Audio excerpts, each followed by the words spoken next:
Tasty green chillies जिनको आप दाल चावल के साथ या किसी भी चीज़ के साथ खा सकते हैं। और इनको बनाने के लिए सिर्फ आपको 3 चीज़ें चाहिए और 5 मिनट चाहिए।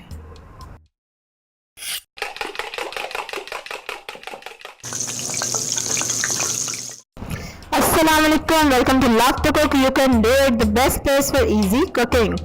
इसके लिए आपको हरी मिर्चें चाहिए, 7-8 हरी मिर्चें ले लें, 1 नींबू का जूस और 1 टीस्पून चाट मसाला। चाट मसाले में ऑलरेडी काफ़ी नमक होता है, वरना आप अलग से भी थोड़ा सा नमक चाहे तो डाल सकते हैं। पैन को चूल्हे पे चढ़ाएंगे और हरी मिर्चों को सेंटर से कट लगाएंगे इस तरह से। पैन में ऑयल डालेंगे, 1 या 2 टेबलस्पून सरसों का तेल मैंने लिया है। आप कुकिंग ऑयल नॉर्मल जो घर पे यूज़ करते हैं वो ले सकते हैं। थोड़ा सा इसको गर्म होने दें। जो लोग पहली बार मेरी वीडियो देख रहे हैं तो मेरा चैनल है इजी और सिंपल कुकिंग के लिए, for the beginner specially. Easy recipes daily देखने के लिए सब्सक्राइब के बटन पे क्लिक करें, रेड सब्सक्राइब के बटन पे और बेल आइकन पे भी।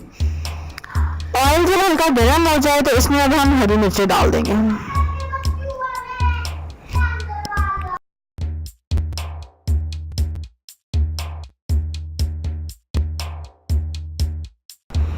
मीडियम हीट पे हरी मिर्चों को फ्राई करेंगे आप 2-3 मिनट तक। हल्का सा कलर आ जाए, इन पे थोड़ी सी फ्राई हो जाए और फ्राई हो गई हैं या नहीं हो गई ये घर वाले भी आपको बता देंगे क्योंकि ये बहुत उड़ती हैं जब इनको फ्राई करते हैं। तो मैंने वीडियोस की नई सीरीज शुरू की है जिसमें सिर्फ इंग्रेडिएंट्स होंगे ताकि टाइम बच सके। अगर आपको रेसिपी नहीं चाहिए, सिर्फ कुछ इंग्रेडिएंट्स कंफर्म करने हैं तो आप वो मेरी वीडियोस देख सकते हैं। मेरे चैनल पे जाके उनकी प्लेलिस्ट में मैंने प्लेलिस्ट बनाई है only ingredients of the recipes, तो वो आप बिल्कुल देख सकते हैं। अच्छा, देखिए तकरीबन फ्राई हो चुकी है। बाकी आपकी अपनी मर्जी, आप थोड़ा सा और इसको कलर देना चाहते हैं तो और फ्राई कर लें। अब इसमें लेमन जूस डालेंगे,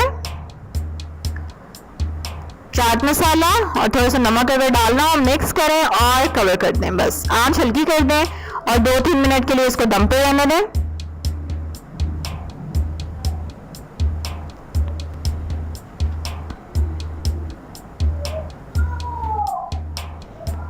ये लें, मज़ेदार मिर्चें तैयार हैं। चावलों के साथ खाएं, सब्जी के साथ खाएं, आई मीन दाल चावलों के साथ खाएं स्पेशली। इसी तरह की इजी रेसिपीज देखने के लिए सब्सक्राइब करें मेरे चैनल को और लाइक करें वीडियो को, बेल आइकन पे क्लिक करें और इस वीडियो को शेयर करें with someone who really needs the recipe.